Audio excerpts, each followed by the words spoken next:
Me gustaría que me acompañara al libro de Jonás en el Antiguo Testamento. Vamos a estar viendo la segunda parte del libro de Jonás, es decir, los capítulos 3 y 4. También los jóvenes, si pueden pasar los jóvenes y niños a sus respectivos programas. Jóvenes y niños van saliendo para tener su tiempo también de palabra. Esta es la segunda parte que vamos a estar estudiando del libro de Jonás. La primera parte lleva los capítulos 1 y 2, la segunda parte, capítulos 3 y 4. Así que de esta manera vamos a terminar el libro de Jonás. Y rápidamente quisiera resumir lo que se miró en los primeros dos capítulos. Como dice la palabra de Dios en el capítulo 1 del libro de Jonás, Dios da una orden directamente a uno de los profetas. Ojo con esto, es un profeta. Y este fue el único profeta que tomó la decisión de desobedecer. Desobedece la orden de ir a llevar el mensaje a Nínive y vemos cómo la gracia perseguidora de Jesús lo alcanza. Y eso es donde empieza a encontrar vida cada texto y cada descripción que vimos en cada uno de los versículos. Porque estamos hablando de un Dios poderoso, estamos hablando de un Dios perfecto, justo, que inclusive no necesita ayuda de nosotros. Dios es poderoso, Dios todo lo ve, Dios todo lo sabe, Él no ocupa ayuda del ser humano. Pero es tan grande su gracia y su amor que encontramos beneficio en eso. Dios comienza a perseguir a Jonás y comienza a usar la naturaleza, lo que Él creó, los vientos, los mares, las circunstancias, y comienza a usar todo ese arsenal de creación para perseguir a Jonás y finalmente darle una segunda oportunidad. Hay algo muy interesante cuando vemos este libro, lo que vimos en el capítulo 1, es una narrativa. Vimos toda la historia con descripción de cómo Dios persigue al profeta y vemos cómo él se encuentra dentro de ese gran pez y hace una oración, y ahí es donde nosotros hicimos esa primera parte. La segunda parte es una importancia en cuanto a la escritura, porque vemos que esto es una historia real, no estamos hablando de un cuento, de una farándula. Esto es algo que sucedió realmente y que es imposible que una persona pueda sobrevivir en el vientre de un gran pez sin que los ácidos estomacales lo deshagan. De hecho, se dice que es una muerte lenta y segura estar dentro de un pez por tanto tiempo. Aquí es cuando empieza a tomar vida. Es cada una de las palabras que vamos a estar viendo el día de hoy. El título del mensaje es El profeta desobediente. Libro de Jonás, capítulos 3 y capítulos 4. Padre que estás en los cielos, gracias por la oportunidad que nos das, primeramente de estar aquí, reunirnos, poder cantar, poder contemplar tu presencia, Señor, y poder ser confrontados por ti. Hay muchas cosas que necesitamos cambiar, Señor. Nuestra mentalidad, nuestra manera de hablar, nos falta fe, caemos constantemente en tentación. Hay muchas cosas que necesitamos cambiar. Tomando en cuenta que día a día tú nos puedes ir perfeccionando a la imagen de Jesús. Finalmente ese es el propósito por el cual tú nos has salvado, para alabarte y para glorificarte. Pero nuestras palabras pecan, nuestra mirada peca, nuestros oídos pecan, Señor, todo nuestro ser peca. Por eso pedimos ayuda. Muéstranos, Señor, las cosas que tenemos que hacer y danos la valentía, porque finalmente nosotros debemos de dar ese paso de caminar en obediencia y de caminar en santidad, Señor. Queremos ser valientes, que esta palabra nos anime a ser valientes. Esta palabra es para valientes. El reino de los cielos Lo arrebatan los valientes. Queremos ser valientes, Señor. Gracias por tanta gracia y misericordia. En el nombre de Jesús. Amén. Los 3 puntos que vamos a ver son muy similares a los que vimos en la primera parte. El primer punto es que la gracia de Dios te elige. Eligió al profeta en los primeros 2 capítulos y en el capítulo 3 lo vuelve a elegir. ¿Por qué? Porque le vuelve a llamar y le vuelve a dar la oportunidad de llevar el mensaje a Nínive. Entonces la gracia de Dios te sigue eligiendo. Si Dios ya puso su mirada en ti, Él va a estar contigo y va a cumplir su propósito. El punto número 2, también muy similar a la primera parte, la gracia de Dios no nomás te elige, sino que ahora te persigue. No hay manera de escapar de Dios. Tenemos que cumplir sus propósitos y esta narrativa nos muestra cómo, por más que Jonás intentó huir, a tomar una embarcación y esconderse, Dios lo persiguió. Su gracia nos persigue. Y qué bueno que la gracia de Dios nos persigue. ¿Se imaginan que no nos persiguiera la gracia de Dios? Y finalmente el punto número 3, la gracia de Dios nos salva. ¿Sabe que no hay nada más importante para el ser humano que la salvación? Muchos piensan que todo termina cuando uno va a la tumba o cuando uno ya muere. Piensan que ahí termina todo y no.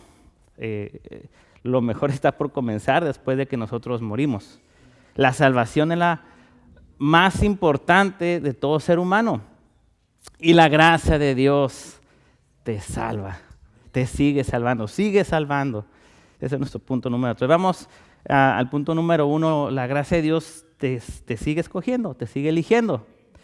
Vean en el versículo 1 del capítulo 3, vino palabra de Jehová por segunda vez,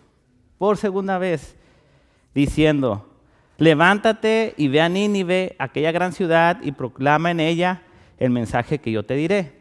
Ahora observen el capítulo 1 y versículo 1. Vino palabra de Jehová a Jonás, hijo de Amitai, diciendo, levántate y ve a Nínive, aquella gran ciudad, y pregona contra ella, porque ha subido su maldad delante de mí.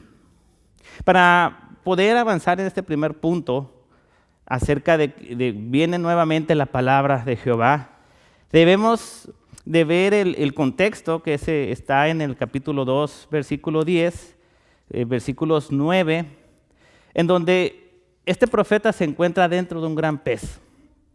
Imagínense, 3 días sin que los ácidos estomacales consumieran o lo deshicieran su cuerpo.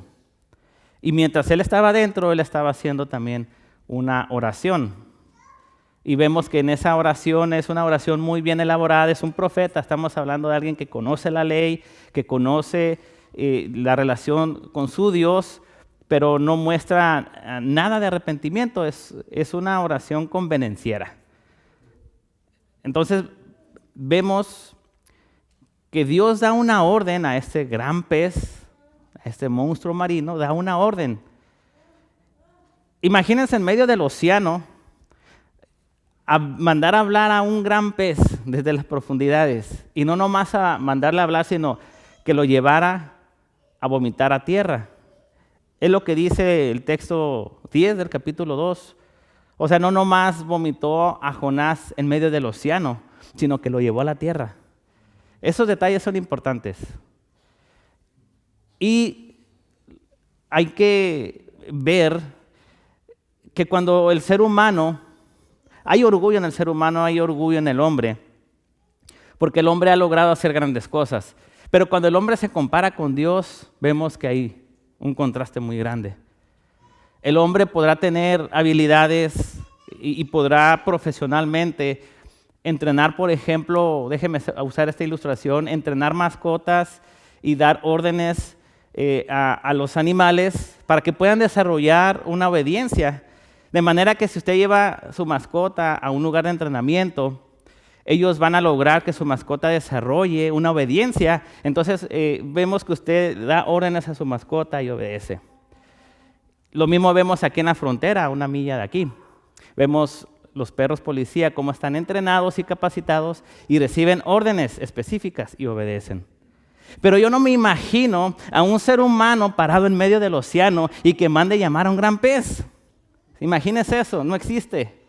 Y estamos hablando de una historia real, no es una película, no es una fantasía. O sea, Dios desde su trono abrió los cielos y mandó llamar desde las profundidades un gran pez. Y le dio una orden y este pez obedeció. Deja que las escrituras te inspiren y te animen a ser obediente, a hacer lo bueno, a mejorar tus palabras, tus pensamientos, a que levante tu fe. Vive para el Señor, vive para Jesús. Dale la vuelta a las cosas que saben que no son buenas. Por eso me gusta comparar al ser humano con Dios a través de su palabra. Sí, podemos hacer cosas con ayuda de Dios y por la voluntad de Dios, pero vean lo que Dios hace comparado al ser humano. Así que no dejemos que ninguna persona, por más diligente que sea y por más estudiosa que sea, nos envuelva con palabras, con filosofías humanas, como dice Pablo, y nos lleve por otros propósitos. Nos alejen de la iglesia, nos alejen de los hermanos, nos alejen de nuestra relación con Dios. Ojo con eso, que tu único motivo y que te levante el ánimo es esto, su palabra de Dios. Algo que me llama mucho la atención y que es sumamente extraordinario, apoyando lo que estoy conversando con ustedes. Imagínense que nace alguien de una virgen, 100% divino, pero también 100% humano. Y en esa humanidad comienza un origen. Jesús no tiene origen porque es Dios, pero tuvo que nacer como humano para pagar el precio por nosotros. Si no estuviéramos condenados, no hay nada que hacer. Tendría que cerrar mi Biblia, salir de este lugar, no hay nada que hacer. Si no hubiera sido porque Jesús se hizo hombre. En esa humanidad pasaron 700 años, 750 años aproximadamente cuando Jesús nació. Y se desarrolló como cualquier niño. Y se desarrolló como cualquier joven. Y comenzó su ministerio alrededor de los 30 años. A los 33 años, Jesús menciona que Jonás estuvo en el vientre de un gran pez por 3 días. ¿Cómo supo eso? Es increíble que debatiendo con los fariseos y los saduceos, que ellos conocían la ley, conocían la historia de Jonás, conocían a los profetas, y que alguien que acaba de nacer, refiriéndome a los 30 años, supiera de esto. Le pidieron una señal del cielo a Jesús. Jesús, si quieres que creamos en ti, pues abre los cielos. Jesús ya venía sanando enfermos, ya venía sanando ciegos, paralíticos. Pero los fariseos y los saduceos no querían creer que Él era el Mesías. Y querían que Jesús abriera los cielos y que bajaran los ángeles y que hiciera un espectáculo. Y Jesús les dijo en Mateo 12:38, no. La única señal que ustedes recibirán es la del profeta Jonás. Porque así como él estuvo 3 días en el vientre, así yo estaré en el corazón de la tierra por 3 días y por 3 noches. Esa será la única señal. Y se refiere a su muerte, sepultura y su resurrección. Pasaron 3 días cuando Dios lo levantó de entre los muertos. Esa es la única señal que le dijo Jesús que ocupamos. Pero ¿cómo sabía Jesús de Jonás? Qué extraordinario. Imagínense la cara de los fariseos y de los saduceos, que un humano les dijera eso. Ese es al que le sirves. Ese es el Señor, al que tú le oras, al que tú le vas a ver, al que tú le entregas tu vida, al que tú le entregas todo tu ser. Ese es. Y no hay nadie como Él. Y te da una segunda oportunidad. No importa lo que hagas, no importa cuántas veces caigas, sí vas a venir todo golpeado.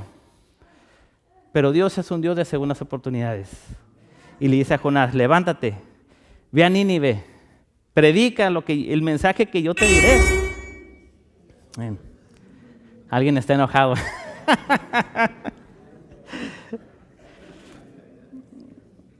Se levantó Jonás y fue a Nínive. ¿Cuántas personas había en Nínive? La misma palabra de Dios nos contesta en el capítulo 4 y en el último versículo, 120,000 personas derechitas a una condenación sin Dios, a ser torturadas en el infierno. Por eso Dios manda a un profeta para que comparte el mensaje de salvación. Se levantó Jonás y fue conforme a Nínive, a una gran ciudad con 3 días de camino, es lo que dice el versículo 3. Así que versículo 4, Jonás comenzó a caminar. Y ojo con los números, porque la numeración tiene una interpretación. Pero en el versículo 4 dice que iba Jonás diciendo, de aquí a 40 días Nínive será destruida. Esos 120,000 personas van a estar condenados para siempre sin Dios. Y los hombres de Nínive creyeron a Dios. Oiga eso. Nínive era una ciudad muy malvada. Ellos a sus enemigos los trozaban por la mitad, amputaban sus brazos, amputaban sus piernas, eran muy sanguinarios. La palabra secuestro le queda muy corto, ellos eran de lo peor. Era una ciudad malvada, perversa, y se arrepintió. Aquí es cuando empieza a cobrar vida la gracia de Dios. Si Dios no fuera un Dios de gracia y de misericordia, imagínense, estuviera perdida la humanidad. 40 días estuvo anunciando Jonás este mensaje que va a ser destruida. Los hombres de Nínive creyeron a Dios y no nomás creyeron, proclamaron ayuno. Se vistieron de cilicio, desde el mayor hasta el menor de ellos. Imagínense el rey que estaba gobernando Nínive, malvado por supuesto, arrepintiéndose, ayunando y haciendo que todos ayunaran. ¿Cómo desearía que en este 2025 hubiera gobernantes así? ¿Qué importa que no conozcan de Dios y qué importa lo malvado que sean, pero que tengan este arrepentimiento genuino y que influyan en la gente, en las naciones, a arrepentirse y a ponerse a cuentas delante de Dios y proclamar ayuno? Imagínense cómo sería el mundo, muy diferente. Pero Dios tiene sus tiempos, Dios tiene sus propósitos. Esta noticia, este mensaje del profeta llegó hasta el rey de Nínive. Se levantó de su silla, se despojó de su vestido, se cubrió de cilicio y se sentó sobre ceniza. Jonás hizo proclamar y anunciar en Nínive por mandato del rey de sus grandes diciendo, hombres, animales, ovejas, no gusten cosa alguna, no se les dé alimento, no beban agua, sino cúbranse de cilicio, hombres y animales.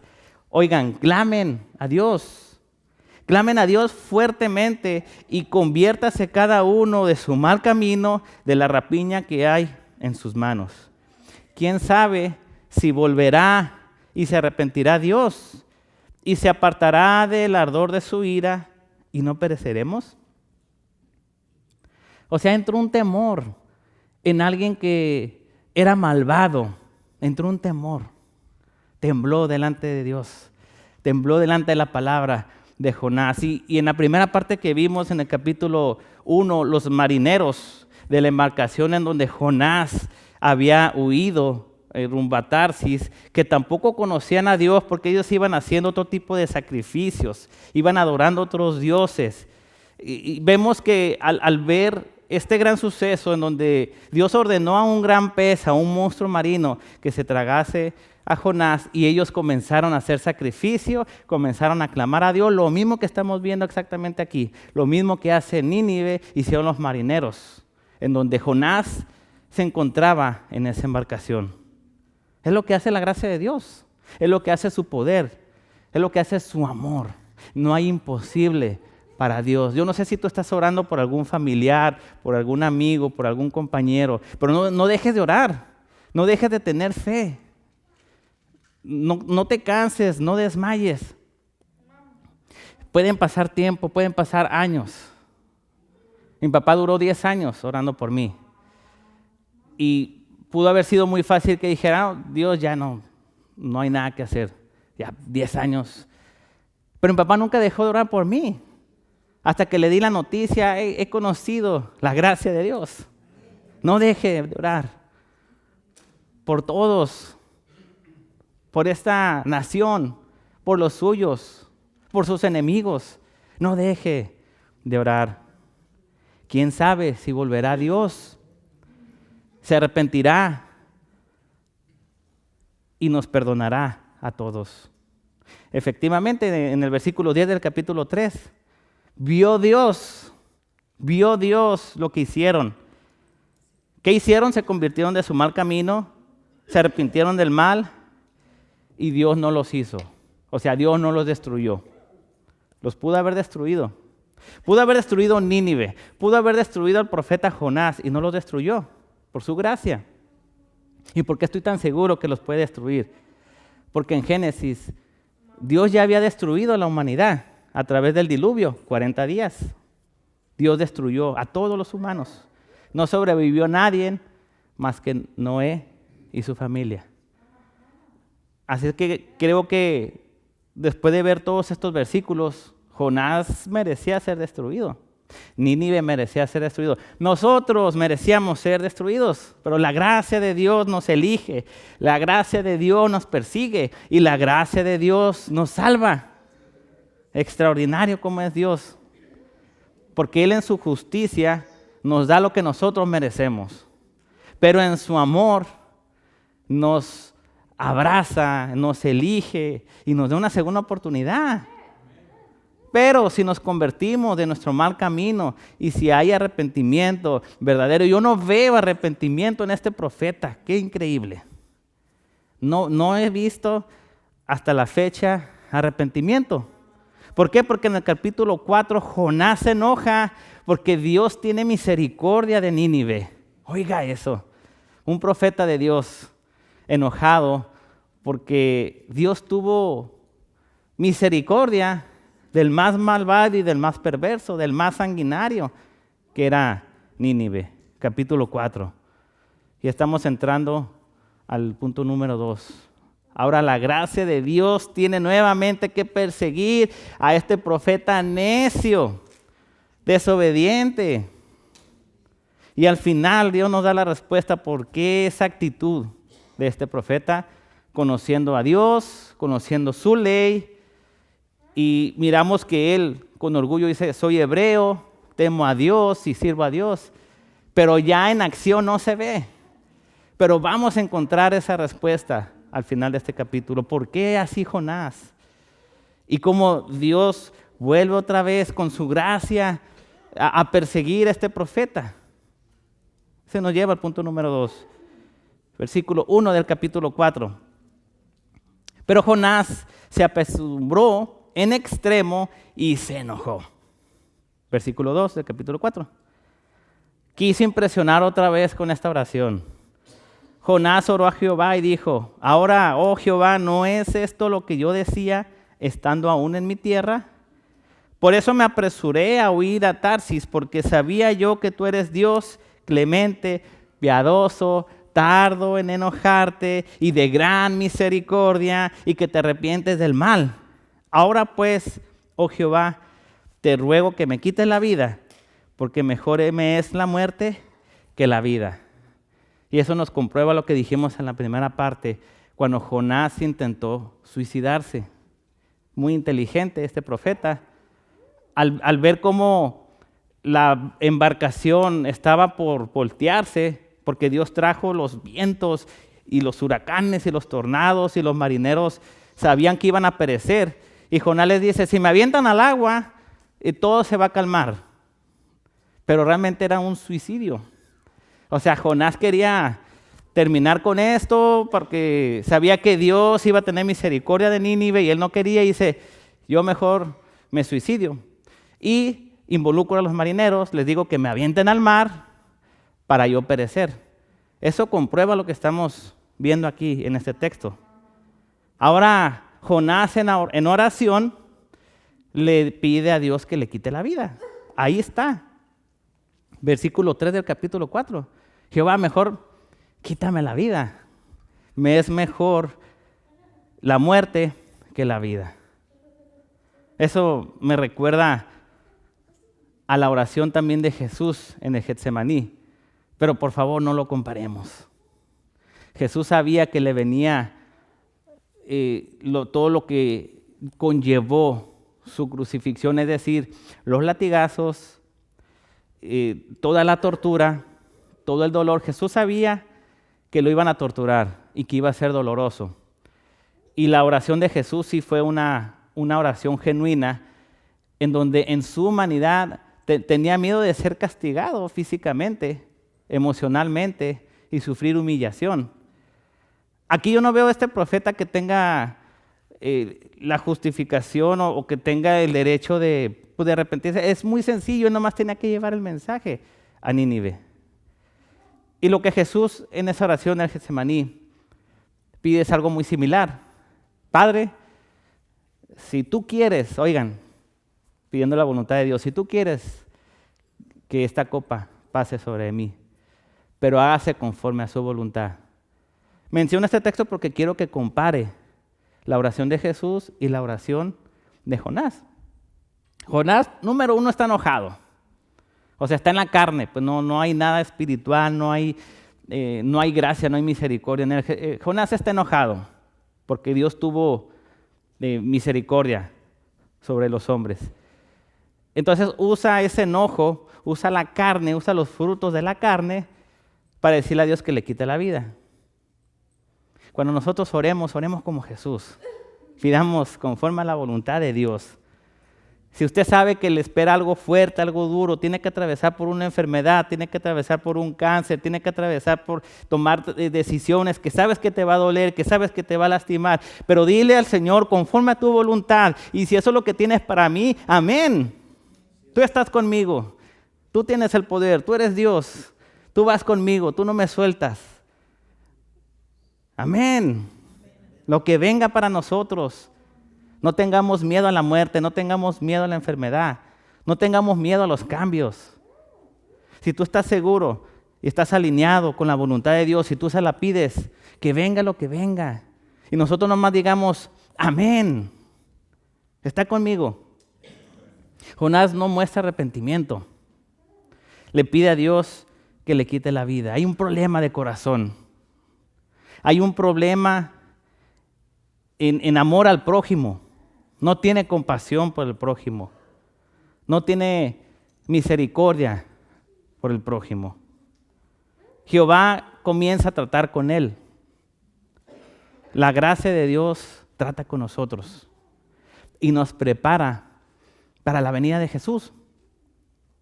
El Nuevo Testamento, como en el Antiguo Testamento, nos prepara para la venida de Jesús. ¿Por qué? Porque Jesús viene por una iglesia santa. Jesús viene por su iglesia y tenemos que estar preparados. Imagínense que nos encuentran enojados como Jonás. Tenemos que estar preparados. Jesús viene por su iglesia y esta palabra nos está preparando, nos va preparando día a día. El que comenzó la obra en ti será fiel y justo para terminar. Está trabajando contigo cada segundo, cada minuto, cada día, cada semana. Está trabajando Dios contigo, está tratando Dios contigo, como está tratando con este profeta. Así que en el versículo 4 le dice Dios, ¿por qué te enojas tanto, Jonás? Jonás salió de la ciudad, acampó hacia el este y Dios hizo para él una sombra a través de una planta, si le pudiéramos decir. Versículo 6 dice que Jehová preparó una calabacera, la cual creció sobre Jonás para que hiciese sombra sobre su cabeza y le librase de su malestar. Y Jonás se alegró grandemente por la calabacera. Vemos aquí cómo Dios está empezando a tratar con ese problema de corazón con Jonás y le da una lección. Al venir el alba, o sea, al día siguiente, Dios preparó un gusano, el cual hirió la calabacera y se secó. Aconteció que al salir el sol, preparó Dios un viento muy recio y el sol hirió a Jonás en la cabeza, que se desmayaba y deseaba la muerte, diciendo, mejor sería para mí la muerte que la vida. Entonces Dios le dice a Jonás, ¿tanto te enojas por la calabacera? ¿Tanto es tu enojo? Y él respondió, sí, me enoja mucho. Me enoja tanto que deseo la muerte. Dijo Jehová, ¿tuviste lástima? Aquí empieza a verse el corazón de Jonás y cómo Dios está tratando de ayudarlo. O sea, ¿tuviste lástima de la calabacera en la cual no trabajaste? O sea, no te costó nada. Tú no hiciste nada por este beneficio que yo te di. Pero tuviste misericordia al yo destruirla, pero no estás teniendo misericordia sobre Nínive. ¿Ven ahí el problema? Lo que Dios está diciendo es, yo tuve piedad de Nínive, aquella gran ciudad en donde hay más de 120,000 personas que no saben discernir entre su mano derecha y su mano izquierda, y muchos animales. Noten cómo termina este capítulo 4 y versículo 11. Termina con una incógnita, con una pregunta. Y me quise dar a la tarea, estaba casi seguro que este es el único libro de los 66 libros que tiene la Biblia que termina con una pregunta. Y empecé libro por libro, al final de cada libro, a ver si algún otro libro terminaba con alguna pregunta como esta. Pero sí encontré dos. Lamentaciones termina con una pregunta y Nahum, profeta Nahum, termina también con una pregunta como esta. Entonces ya no encontramos qué pasó con Jonás. No encontramos los detalles si él se arrepintió, porque hasta ahorita él no ha mostrado arrepentimiento. Lo único que ha mostrado es que está enojado porque Dios tuvo misericordia sobre una ciudad malvada y ya. Pero entonces, ¿qué pasa? Porque Dios viene por una iglesia santa. O sea, Dios no nos puede encontrar así. ¿Habrá sido fiel Dios para haber terminado la obra con él? ¿Estaremos viendo una presencia de Dios a este profeta? No vemos los detalles, no está aquí plasmado. Pero esa pregunta debemos de hacernos nosotros. ¿Estamos nosotros listos?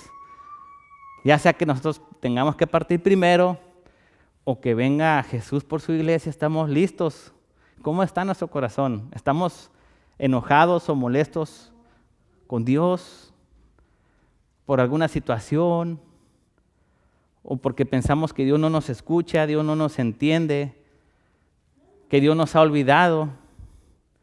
Después de ver tanta gracia en esta historia, no podemos afirmar que Dios no te escucha, que la gracia de Dios no está ahí, porque sí está. Sí está.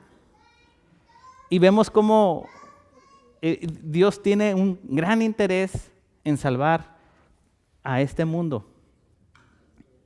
Y lo vimos en este gran ejemplo.